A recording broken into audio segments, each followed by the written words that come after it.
नमस्कार दोस्तों, आइए सुनते हैं मुंशी प्रेमचंद्र के द्वारा लिखी कहानी देवी। बूढ़ों में जो एक तरह के बच्चों की सी बेशर्मी आ जाती है, वो इस वक्त भी तूलिया में नहीं आई थी। यद्यपि उसके सिर के बाल चांदी हो गए थे और गाल लटक कर दाढ़ों के नीचे आ गए थे। वो खुद भी निश्चित रूप से अपनी उम्र ना बता सकती थी, लेकिन लोगों का अनुमान था कि वो 100 की सीमा को पार कर चुकी है और अभी तक चलती तो अंचल से सिर ढककर आंखें नीचे किए हुए मानो नई नवेली बहू है। थी तो चमारिन, पर क्या मजाल कि किसी के घर का पकवान देखकर उसका जी ललचाया। गांव में ऊंची जातों के बहुत से घर थे। तूलिया का सभी जगह आना जाना था। सारा गांव उसकी इज्जत करता था और गृहणियां तो उसे श्रद्धा की आंखों से देखती थी। उसे आग्रह के साथ अपने घर बुलाती, उसके सिर में तेल डालती, मांग में सिंदूर भरती। कोई अच्छी चीज पकाई होती तो उसे हलवा या खीर या पकौड़ियाँ तो उसे खिलाना चाहती। लेकिन बुढ़िया को जीभ से सम्मान कहीं प्यारा था, कभी नहीं खाती थी। उसके आगे पीछे कोई नहीं था। उसके टोले के लोग कुछ तो गांव छोड़कर भाग गए थे, कुछ प्लेग और मलेरिया की भेंट हो गए थे और अब थोड़े से खंडहर मानो उनकी याद में नंगे सिर खड़े छाती पीट रहे हैं। केवल तूलिया की मंडैया ही जिंदा बच रही थी और यद्यपि तूलिया जीवन यात्रा की उस सीमा के निकट पहुंच चुकी थी जहां आदमी धर्म और समाज के सारे बंधनों से मुक्त हो जाता है और जब श्रेष्ठ प्राणियों को भी उससे उसकी जात के कारण कोई भेद नहीं था, सभी उसे अपने घर में आश्रय देने को तैयार थे। पर मान प्रिय बुढ़िया क्यों किसी का एहसान ले, क्यों अपने मालिक की इज्जत में बट्टा लगाए जिसकी उसने 100 बरस पहले केवल एक बार सूरत देखी थी। हाँ, केवल एक बार। तूलिया की जब सगाई हुई तो वो केवल 5 साल की थी और उसका पति 18 साल का बलिष्ठ युवक था। विवाह करके वो कमाने पूरब चला गया। सोचा अभी इस लड़की के जवान होने में 10-12 साल की देर है, इतने दिनों में क्यों ना कुछ धन कमा लूं और फिर निश्चिंत होकर खेती बाड़ी करूंगा। लेकिन तूलिया जवान भी हुई, बूढ़ी भी हो गई और वो लौटकर घर न आया। 50 साल तक उसके खत हर महीने आते रहे। खत के साथ जवाब के लिए एक पता लिखा हुआ लिफाफा भी होता था और 30 रुपए का मनी ऑर्डर। खत में वो बारंबार अपनी विवशता, पराधीनता और दुर्भाग्य का रोना रोता था। क्या करूँ तूला, मन में तो बड़ी अभिलाषा है कि अपनी मंडैया को आबाद कर देता और तुम्हारे साथ सुख में रहता, पर सब कुछ नसीब के हाथ में है। अपना कोई बस नहीं, जब भगवान लावेंगे तभी आऊँगा। तुम धीरज रखना, मेरे जीते जी तुम्हें कोई कष्ट नहीं होगा। तुम्हारी बाह पकड़ी है तो मरते दम तक निभाह करूंगा। जब आंखें बंद हो जाएंगी तब क्या होगा कौन जाने। प्राय सभी पत्रों में थोड़े से हेर फेर के साथ यही शब्द और यही भाव होते थे। हाँ, जवानी के पत्रों में विरह की जो ज्वाला होती थी उसकी जगह अब निराशा की राख ही रह गई थी। लेकिन तूलिया के लिए सभी पत्र एक से प्यारे थे, मानो उसके हृदय के अंग हों। उसने एक खत भी कभी न फाड़ा था। ऐसे शगुन के पत्र कहीं फाड़े जाते हैं? उनका एक छोटा सा पोथा जमा हो गया था। उनके कागज का रंग उड़ गया था, स्याही भी उड़ गई थी। लेकिन तूलिया के लिए वो अभी उतने ही सजीव, उतने ही सतृष्ण, उतने ही व्याकुल थे। सब के सब उसकी पेटारी में लाल डोरे से बंधे हुए, उसके दीर्घ जीवन से वंचित सुहाग की भांति रखे हुए थे। इन पत्रों को पाकर तूलिया गद हो जाती। उसके पांव जमीन पर नहीं पड़ते थे। उन्हें बार बार पढ़वाती और बार बार रोती। उस दिन वह अवश्य केसों में तेल डालती, सिंदूर से मांग भरवाती, रंगीन साड़ी भी पहनती, अपनी पुरखिनों के चरण छूती और आशीर्वाद लेती। उसका सुहाग जाग उठता था। गांव की बहनियों के लिए पत्र नहीं जो पढ़कर फेंक दिया जाता। अपने प्यारे परदेसी के प्राण हैं, देह से मूल्यवान। उन्हें देह की कठोरता नहीं, कलुषता नहीं, आत्मा की आकुलता और अनुराग है। तूलिया पति के पत्रों को ही शायद पति समझती थी। पति का कोई दूसरा रूप उसने कहाँ देखा था। रमनिया हंसी से पूछती, क्यों बुआ, तुम्हें फूफा की कुछ याद आती है? तुमने उनको देखा तो होगा। और तूलिया के झुर्रियों से भरे हुए मुखमंडल पर यौवन चमक उठता, आंखों में लाली आ जाती। पुलक कर कहती, याद क्यों नहीं आती बेटा, उनकी सूरत तो आज भी मेरी आंखों के सामने है। बड़ी बड़ी आंखें, लाल लाल ऊंचा माथा, चौड़ी छाती, गठी हुई देह। ऐसा तो अब यहाँ कोई पट्टा ही नहीं है। मोतियों के से दांत थे बेटा, लाल लाल कुर्ता पहने हुए थे। जब ब्याह हो गया तो मैंने उनसे कहा, मेरे लिए बहुत से गहने मंगवाओगे ना? नहीं, मैं तुम्हारे घर नहीं रहूंगी। लड़कपन था बेटा, शर्म लिहाज कुछ थोड़ा ही था। मेरी बात सुनकर वो बड़े जोर से ठट्ठा मारकर हंसे और मुझे अपने कंधे पर बैठाकर बोले, मैं तुझे गहनों से लाद दूंगा तूलिया। कितने गहने पहनेगी? मैं परदेश कमाने जाता हूँ, वहाँ से रुपए भेजूंगा। तू बहुत से गहने बनवाना। जब वहाँ से आऊँगा तो अपने साथ भी संदूक भरकर गहने लाऊंगा। मेरा डोला हुआ था बेटा। माँ बाप की ऐसी हैसियत कहाँ थी कि उन्हें बारात के साथ अपने घर बुलाते। उन्हीं के घर मेरी उनसे सगाई हुई और एक ही दिन में मुझे वह कुछ ऐसे भाए कि जब वो चलने लगे तो मैं उनके गले लिपटकर रोती थी और कहती थी कि मुझे भी अपने साथ ले चलो। मैं तुम्हारा खाना पकाऊंगी, तुम्हारी खाट बिछाऊंगी, तुम्हारी धोती छाटूंगी। वहाँ उन्हीं के उम्र के 2-3 लड़के और बैठे हुए थे। उन्हीं के सामने वो मुस्कुराकर मेरे कान में बोले, और मेरे साथ सोई कि नहीं? बस मैं उनका गला छोड़कर अलग खड़ी हो गई और उनके ऊपर एक कंकड़ फेंक कर बोली, मुझे गाली दोगे तो कहे देती हूँ, हाँ। और यह जीवन कथा नित्य के सुमिरन और जाप से जीवन मंत्र बन गई थी। उस समय कोई उसका चेहरा देखता खिला पड़ता था। घूंघट निकालकर, भाव बताकर, मुंह फेर कर हंसती हुई, मानो उसके जीवन के दुख जैसी और कोई चीज ही नहीं है। वो अपने जीवन की इस पुण्य स्मृति का वर्णन करती, अपने अंतरस्थल के इस प्रकाश को दर्शाती जो 100 वर्षों से उसके जीवन पथ को कांटों और गढ़ों से बचाता आता था। कैसी अनंत अभिलाषा थी जिसे जीवन सत्यों ने जरा भी धूमिल ना कर पाया था। वो दिन भी थे जब तूलिया जवान थी, सुंदर थी और पतंगों को उसके रूप दीपक पर मरछाने का नशा सवार था। उसके अनुराग और उन्माद का समर्पण की कथाएं जब वो कांपते हुए स्वरों और सजल नेत्रों से कहती तो शायद उन शहीदों की आत्माएं स्वर्ग में आनंद से नाच उठती होंगी, क्योंकि जीते जी उन्हें जो कुछ ना मिला वही अब तूलिया ने उन पर दानों हाथों से नौछावर कर रही थी। उसकी उठती हुई जवानी थी, जिधर से वो निकल जाती युवक समाज कलेजे पर हाथ रख कर रह जाता। तब बंसी सिंह नाम का एक ठाकुर था, बड़ा छैला, बड़ा रसिया, गांव का सबसे मनचला जवान, जिनकी तान रात के सन्नाटे में कोस भर में सुनाई पड़ती थी। दिन में सैकड़ों बार तूलिया के घर के चक्कर लगाता, तालाब के किनारे, खेत में, खलिहान में, कुएं पर, जहां वो जाती परछाई की तरह उसके पीछे लगा रहता। कभी दूध लेकर उसके घर आता, कभी घी लेकर।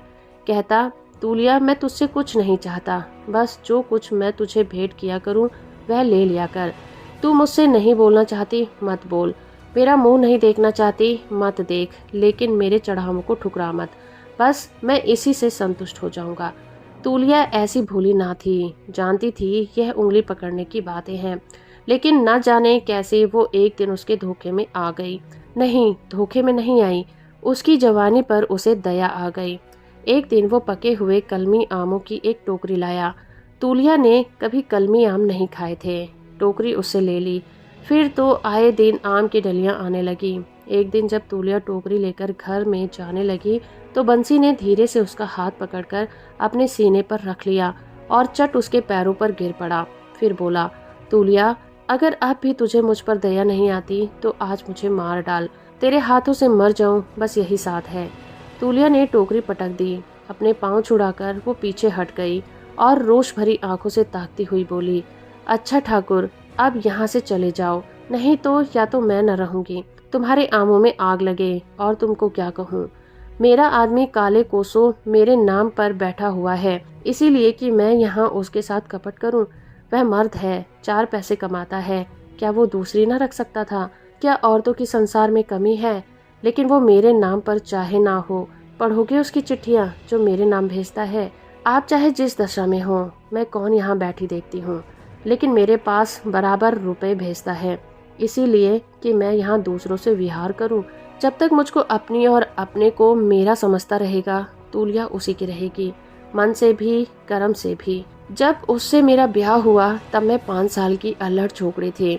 उसने मेरे साथ कौन सा सुख उठाया, बाँह पकड़ने की लाज ही तो निभा रहा है।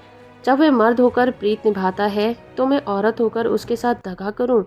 यह कहकर वो भीतर गई और पत्रों की पिटारी लाकर ठाकुर के सामने पटक दी, मगर ठाकुर की आंखों का तार बंधा हुआ था, होठ बिचके जा रहे थे।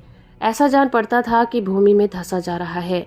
एक क्षण के बाद उसने हाथ जोड़कर कहा, मुझसे बहुत बड़ा अपराध हो गया है तूलिया, मैंने तुझे पहचाना न था। अब इसकी यही सजा है कि इसी क्षण मुझे मार दे। ऐसे पापी का उद्धार का यही मार्ग है। तुलिया को उस पर दया नहीं आई। वो समझती थी कि वह अभी तक शरारत किए जाता है। झल्लाकर बोली, मरने को जी चाहता है तो मर जाओ। क्या संसार में कुएं तालाब नहीं है, या तुम्हारे पास तलवार कटार नहीं है? मैं किसी को क्यों मारूं? ठाकुर ने हताश आंखों से देखा। तो यही तेरा हुक्म है? मेरा हुक्म क्यों होने लगा? मरने वाले किसी से हुक्म नहीं मांगते।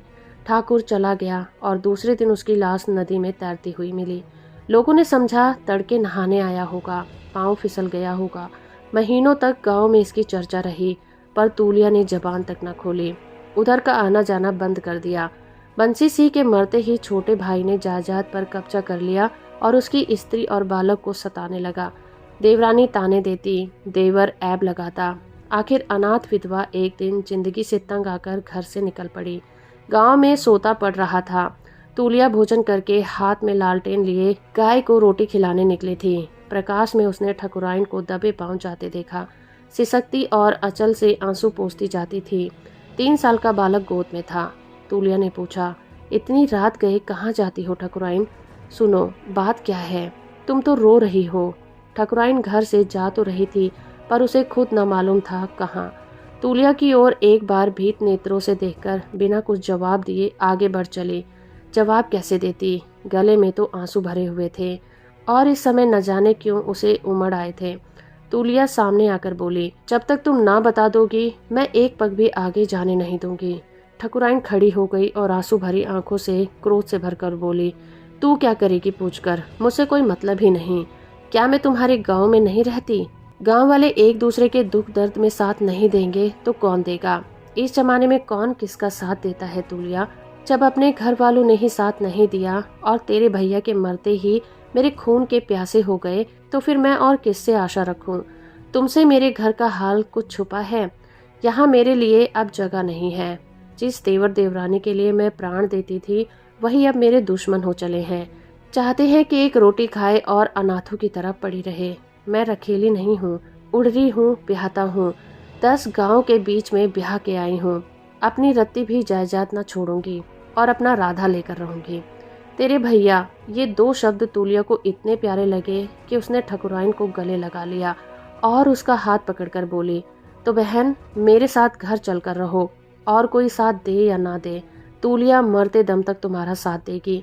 मेरा घर तुम्हारे लायक नहीं है, लेकिन घर में और कुछ नहीं, शांति तो है, और मैं कितनी भी नीच हूँ, तुम्हारी बहन तो हूँ। ठकुराइन ने तूलिया के चेहरे पर अपनी विस्मय भरी आंखें जमा दी। ऐसा ना हो मेरे पीछे मेरा देवर तुम्हारा भी दुश्मन हो जाए। मैं दुश्मनों से नहीं डरती, नहीं इन टोले में अकेली न रहती, लेकिन मैं तो नहीं चाहती कि मेरे कारण तुझ पर आफत आवे। तो उनसे कहने ही कौन आता है, और किसे मालूम होगा कि अंदर तुम हो। ठकुराइन को ढाढ़स बंधा। सकुचाती हुई तूलिया के साथ अंदर आई। उसका हृदय भारी था। जो एक विशाल पक्के की स्वामिनी थी, आज इस झोपड़े में पड़ी हुई है। घर में एक ही खाट थी। ठकुराइन बच्चे के साथ उस पर सोती, तूलिया जमीन पर पड़ी रहती। एक ही कंबल था। ठकुराइन उसको ओढ़ती, तूलिया टाट का टुकड़ा ओढ़कर रात काटती। मेहमान का क्या सत्कार करें, कैसे रखें, यही सोचा करती। ठकुराइन के जूठे बर्तन मांजना, कपड़े छाटना, उसके बच्चे को खिलाना, ये सारे काम वो इतने उमंग से करती मानो देवी की उपासना कर रही हो। ठकुराइन इस विपत्ति में भी ठकुराइन थी, गर्विणी, विलास प्रिय, कल्पनाहीन। इस तरह रहती थी मानो उसी का घर है, और तूलिया पर इस तरह रोब जमाती थी मानो वो उसकी लौंडी है। लेकिन तूलिया अपने अभागे प्रेमी के साथ प्रीति की रीति का निभा कर रही थी। उसका मन कभी न मैला होता, माथे पर कभी बल न पड़ते। एक दिन ठकुराइन ने कहा, तूला तुम बच्चे को देखती रहना, मैं 2-4 दिन के लिए जरा बाहर जाऊंगी। इस तरह तो यहाँ जिंदगी भर तुम्हारी रोटियां तोड़ती रहूंगी, पर दिल की आग कैसे ठंडी होगी। इस बेहया को इसकी जाल कहाँ की, उसकी भावच कहाँ चली गई। वह तो खुश होगा कि अच्छा हुआ उसके रास्ते का कांटा हट गया।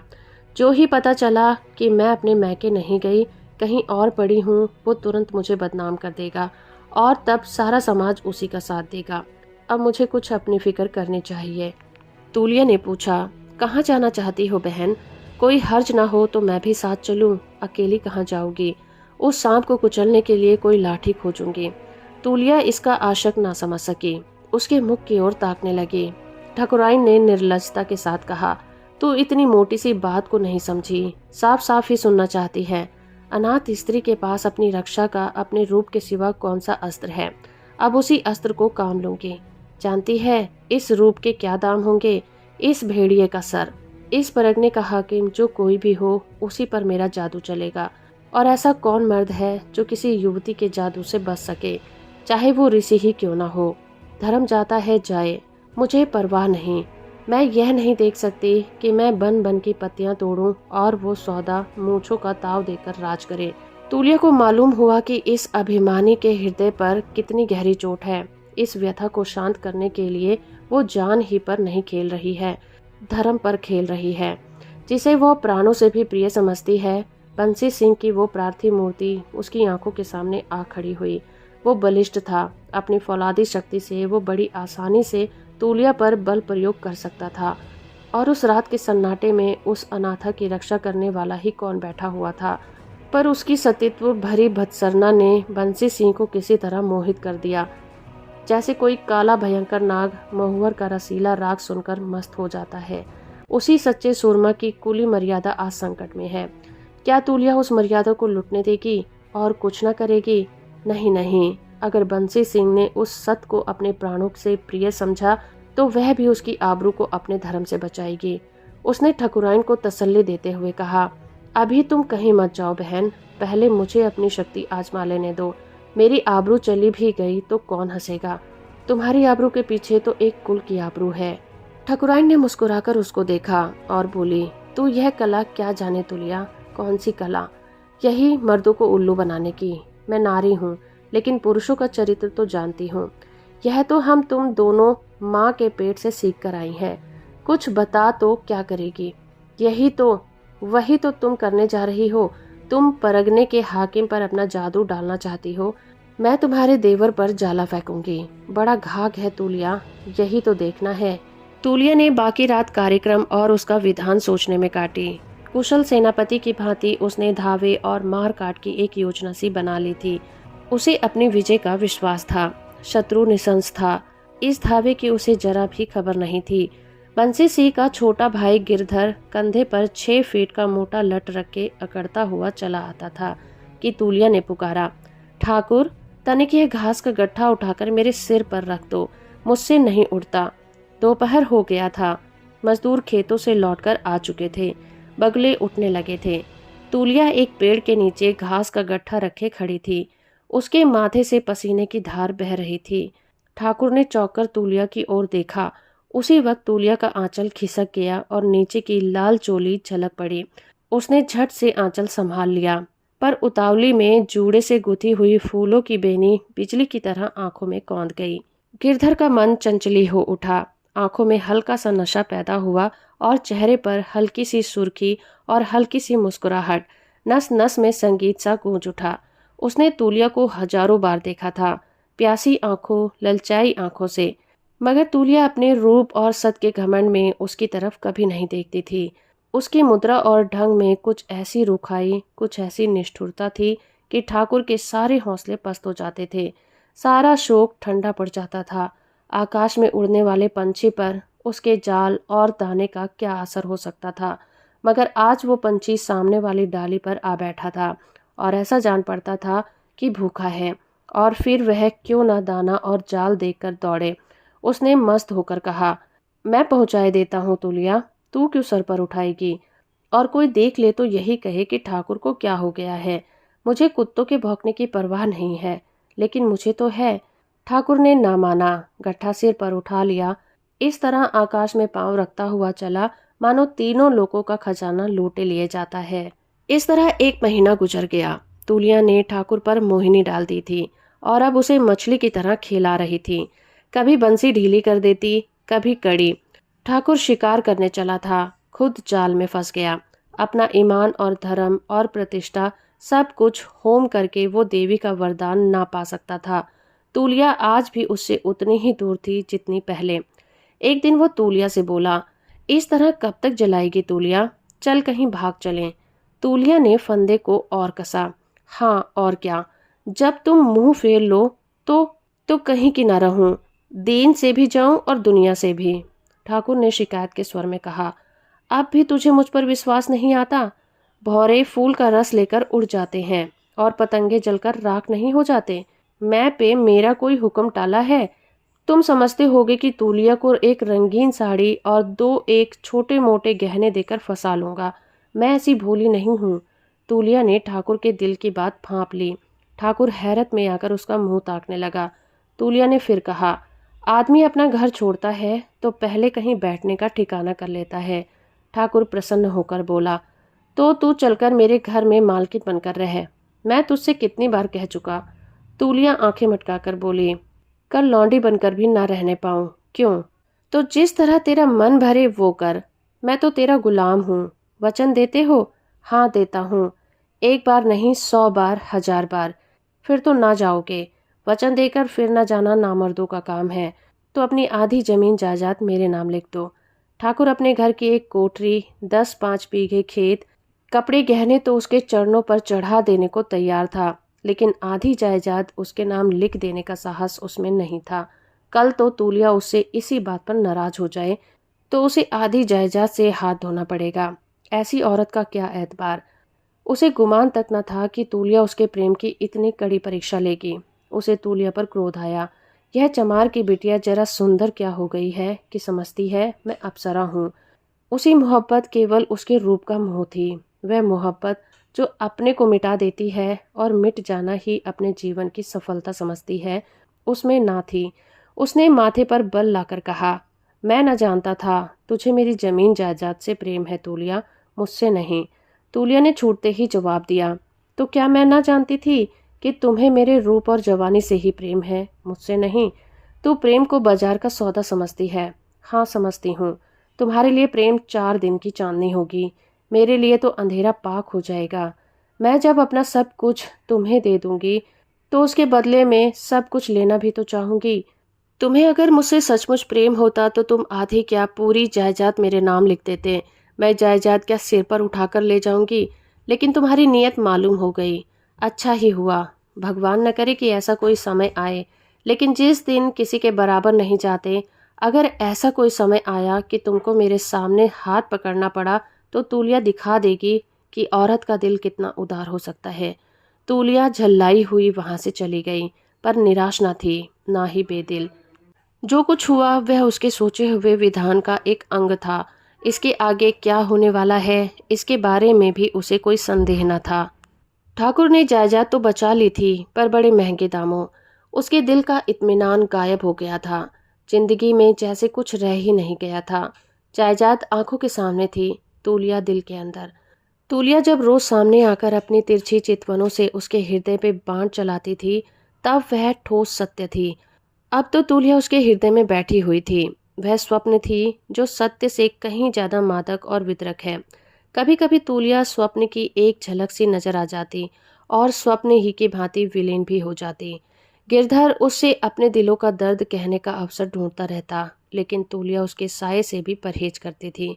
गिरधर को अब अनुभव हो रहा था कि उसके जीवन को सुखी बनाने के लिए उसकी जायदाद जितनी जरूरी है, उससे कहीं ज्यादा जरूरी है तूलिया। उसे अब अपनी कृपणता पर क्रोध आया। जायदाद क्या तूलिया के नाम रही, क्या उसके नाम? इस जरा सी बात में क्या रखा है? तूलिया तो इसीलिए अपने नाम लिखा रही थी कि कहीं मैं उसके साथ बेवफाई न कर जाऊं, तो वह अनाथ न हो जाए। जब मैं उसका बिना कौड़ी का गुलाम हूं तो बेवफाई कैसी? मैं उसके साथ बेवफाई करूंगा जिसकी एक निकाह के लिए, एक शब्द के लिए तरसता रहता हूँ। कहीं उससे एक बार एकांत में भेंट हो जाती तो मैं उसे कह देता, तूला, मेरे पास जो कुछ है सब तुम्हारा है। कहो बशिसनामा लिखूं, कहो बयनामा लिख दूं। मुझसे जो अपराध हुआ उसके लिए नादिम हूँ। जायदाद से मनुष्य को जो एक संस्कारगत प्रेम है, उसी ने मेरे मुंह से ये शब्द निकलवाए हैं। यही रिवाज लोभ मेरे और तुम्हारे बीच में आकर खड़ा हो गया है। पर अब मैंने जाना कि दुनिया में वही चीज़ सबसे कीमती है जिससे जीवन में आनंद और अनुराग पैदा होता है। अगर दरिद्रता और वैराग्य में आनंद मिले तो वही सबसे प्रिय वस्तु है जिस पर आदमी जमीन और मलकियत सब कुछ होम कर देगा। आज भी लाखों माई के लाल हैं जो संसार के सुखों पर लात मारकर जंगलों और पहाड़ों की सैर करने में मस्त हैं और उस वक्त मैं इतनी मोटी सी बात न समझ सका। हाय रे दुर्भाग्य। एक दिन ठाकुर के पास तूलिया ने पैगाम भेजा, मैं बीमार हूँ, आकर देख जाएं। कौन जाने बचूं या नहीं। इधर कई दिन से ठाकुर ने तूलिया को नहीं देखा था। कई बार उसके द्वार के चक्कर भी लगाए, पर वह देख न पड़ी। अब जो यह संदेशा मिला तो वो जैसे पहाड़ से नीचे गिर पड़ा। रात के 10 बजे होंगे। पूरी बात भी न सुनी और दौड़ा चला। छाती धड़क रही थी और सिर उड़ा जा रहा था। तूलिया बीमार है, क्या होगा भगवान। तो मुझे क्यों नहीं बीमार कर देते। मैं तो उसके बदले मरने को भी तैयार हूँ। दोनों ओर के काले काले वृक्ष मौत के दूतों की तरह दौड़े चले आते थे। रह रहकर उसके प्राणों में एक ध्वनि निकलती थी, हसरत और दर्द में डूबी हुई। तूलिया बीमार है, उसकी तूलिया ने उसे बुलाया है। उस कृतघ्नि अधम नीच हत्यारे को बुलाया है कि आकर मुझे देख जाओ। कौन जाने बचूं कि ना बचूं। तू अगर ना बचेगी तूलिया तो मैं भी ना बचूंगा। हाय, ना बचूंगा।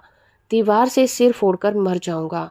फिर मेरी और तेरी चिता एक साथ बनेगी। दोनों के जनाजे एक साथ निकलेंगे। उसने कदम और तेज किए। आज वह अपना सब कुछ तूलिया के कदमों पर रख देगा। तूलिया उसे बेवफा समझती है। आज वो दिखाएगा वफा किसे कहते हैं। जीवन में अगर उसे वफा न की तो मरने के बाद करेगा। इस 4 दिन की जिंदगी में जो कुछ ना कर सका वो अनंत युगों तक करता रहेगा। उसका प्रेम कहानी बनकर घर घर फैल जाएगा। मन में शंका हुई, तुम अपने प्राणों का मोह छोड़ सकोगे। उसने जोर से छाती पीटी और चिल्ला उठा, प्राणों का मोह किसके लिए। और प्राण भी तो वही है जो बीमार है। देखूं मौत कैसे प्राण ले जाती है और देह को छोड़ देती है। उसने धड़कते हुए दिल और थरथराते हुए पांवों से तूलिया के घर में कदम रखा। तूलिया अपनी खाट पर एक चादर ओढ़े सिमटी पड़ी थी और लालटेन के अंधे प्रकाश में उसका पीला मुख मानो मौत की गोद में विश्राम कर रहा था। उसने उसके चरणों पर सिर रख दिया और आंसुओं में डूबी हुई आवाज से बोला, तूला, ये अभागा तुम्हारे चरणों पर पड़ा है, क्या आंखें ना खोलोगी। तूलिया ने आंखें खोल दी और उसकी ओर करुण दृष्टि डालकर कराहती हुई बोली, तुम हो गिरधर सिंह, तुम आ गए। अब मैं आराम से मरूंगी। तुम्हें एक बार देखने के लिए जी बेचैन हो रहा था। मेरा कहा सुना माफ कर देना और मेरे लिए रोना मत। इस मिट्टी की देह में क्या रखा है गिरधर, वह तो मिट्टी में मिल जाएगी, लेकिन मैं कभी तुम्हारा साथ नहीं छोड़ूंगी। परछाई की तरह नित्य तुम्हारे साथ रहूंगी।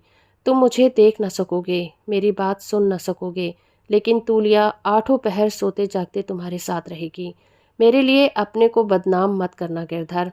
कभी किसी के सामने मेरा नाम जबान पर मत लाना। हाँ, एक बार मेरी चिता पर पानी के छींटे मार देना, इससे मेरे हृदय की ज्वाला शांत हो जाएगी। गिरधर फूट फूट कर रो पड़ा। हाथ में कटार होती तो इस वक्त जिगर में मार लेता और उसके सामने तड़प कर मर जाता। जरा दम लेकर तूलिया ने कहा, मैं बचूंगी नहीं गिरधर, तुमसे एक विनती करती हूँ, मानोगी। गिरधर ने छाती ठोककर कहा, मेरी लाश भी तेरे साथ निकलेगी तूलिया। अब जीकर क्या करूँगा और जीऊं भी तो कैसे। तू मेरा प्राण है तूलिया। उसे ऐसा मालूम हुआ। तूलिया मुस्कुराई, नहीं नहीं, ऐसी नादानी मत करना। तुम्हारे बाल बच्चे हैं, उनका पालन करना। अगर तुम्हें मुझसे सच्चा प्रेम है तो ऐसा कोई काम मत करना जिससे किसी को इस प्रेम की गंध भी मिले। अपनी तूलिया के मरने के पीछे बदनाम मत करना। गिरधर ने रोकर कहा, जैसी तेरी इच्छा। मेरी तुझसे एक विनती है। अब मैं जीऊंगी ही इसीलिए कि तेरा हुक्म पूरा करूं। यही मेरे जीवन का ध्येय होगा। मेरी यही विनती है कि अपनी भाभी को उसी मान मर्यादा के साथ रखना जैसे उस बंसी सिंह के सामने रहती थी। उसका आधा उसको दे देना। लेकिन भाभी तो 3 महीने से अपने मैके में है और कह गई है कि अब कभी नहीं आएगी। यह तुमने बुरा किया है गिरधर। अब मेरी समझ में आया कि क्यों मुझे बुरे बुरे सपने आ रहे थे। अगर चाहते हो कि मैं अच्छी हो जाऊं तो जितनी जल्दी हो सके पढ़ा लिखा करके कागज पत्तर मेरे पास रख दो। तुम्हारी यह बदनीयती भी मेरी जान का गाहक हो रही है। अब मुझे मालूम हुआ कि बंसी सिंह क्यों मुझे बार बार सपना देते थे। मुझे और कोई रोक नहीं है। बंसी सिंह ही मुझे सता रहे हैं। बस अभी जाओ। देर की तो मुझे जीता ना पाओगे। तुम्हारी बेइंसाफी का दंड बंसी सिंह मुझे दे रहे हैं। गिरधर ने दबी जबान में कहा, लेकिन रात को कैसे लिखा पड़ी होगी तूली। स्टैम्प कहाँ से मिलेगा। लिखेगा कौन। गवाह कहाँ है। कल सांझ तक भी तुमने लिखा पढ़ी कर ली तो मेरी जान बच जाएगी गिरधर। मुझे बंसी सिंह लगे हुए हैं, वही मुझे सता रहे हैं, इसीलिए कि वो जानते हैं कि तुम्हें मुझसे प्रेम है। मैं तुम्हारे ही प्रेम के कारण मारी जा रही हूँ। अगर तुमने देर की तो तूलिया को जीता ना पाओगे। मैं अभी जाता हूँ तूलिया, तेरा हुक्म सिर और आंखों पर। अगर तूने पहले ही ये बात मुझसे कह दी होती तो क्यों ये हालत होती। लेकिन कहीं ऐसा ना हो कि मैं तुझे देख न सकूं और मन की लालसा मन में ही रह जाए। नहीं नहीं, मैं कल सांझ तक नहीं मरूंगी, विश्वास रखो। गिरधर उसी क्षण वहां से निकला और रातों रात 25 कोस की मंजिल काट दी। दिन निकलते निकलते सदर पहुंचा, वकीलों से सलाह मशवरा किया, स्टैंप लिया, भावच के नाम आधी जायदाद लिखी, रजिस्ट्री कराई और चिराग जलते जलते हैरान परेशान थका मांदा बेदाना पानी आशा और दुरासा से कांपता हुआ आकर तूलिया के सामने खड़ा हो गया। रात के 10 बज चुके थे। उस बावत न रेले थी न लरिया थी। बेचारे को 50 कोस की कठिन यात्रा करनी पड़ी। ऐसा थक गया था कि एक एक पग पहाड़ सा मालूम होता था, पर भय था कि कहीं देर और अनर्थ न हो जाए। तूलिया ने प्रसन्न मन से पूछा, तुम आ गए गिरधर, काम कर आए। गिरधर ने कागज उसके सामने रख दिया और बोला, हाँ तूला कर आया, मगर अब भी तुम अच्छी ना हुई तो तुम्हारे साथ मेरी भी जान जाएगी। दुनिया चाहे हंसे या फिर रोए, मुझे इसकी परवाह नहीं है। कसम ले लो, जो एक घूंट पानी भी पिया हो। तूलिया उठ बैठी और कागज को अपने सिरहाने रखकर बोली, अब मैं बहुत अच्छी हूँ, सवेरे तक बिल्कुल अच्छी हो जाऊंगी। तुमने जो मेरे साथ नेकी की है वो मरते दम नहीं भूलूंगी। लेकिन अभी अभी मुझे जरा नींद आ गई थी। मैंने सपना देखा कि बंसी सिंह मेरे सिरहाने खड़े हैं और मुझसे कह रहे हैं, तूलिया तू ब्याहता है, तेरा आदमी 1000 कोस पर बैठा तेरे नाम की माला जप रहा है। चाहता तो दूसरी कर लेता, लेकिन तेरे नाम पर बैठा हुआ है और जन्म भर बैठा रहेगा। अगर तूने उसे दगा की तो मैं तेरा दुश्मन हो जाऊंगा और फिर जान लेकर ही छोड़ूंगा। अपना भला चाहती है तो अपने सत पर रह। तूने उसे कपट किया तो उसी दिन मैं तेरी सांसत कर डालूंगा। बस ये कहकर वो लाल लाल आंखों से मुझे तरेरते हुए चले गए। गिरधर ने एक क्षण तूलिया के चेहरे की तरफ देखा, जिस पर इस समय एक दैवी तेज विराज रहा था। एकाएक जैसे उसकी आंखों के सामने से पर्दा हट गया और सारी साजिश समझ में आ गई। उसने सच्ची श्रद्धा से तूलिया के चरणों को चूमा और बोला, समझ गया तूलिया, तू देवी है। तो दोस्तों, अभी आप सुन रहे थे मुंशी प्रेमचंद्र के द्वारा लिखी कहानी देवी। उम्मीद करती हूँ मेरा ये प्रयास और ये कहानी आपको पसंद आई होगी। इसी तरह की वीडियो को देखने के लिए आप हमारे चैनल को सब्सक्राइब कर सकते हैं।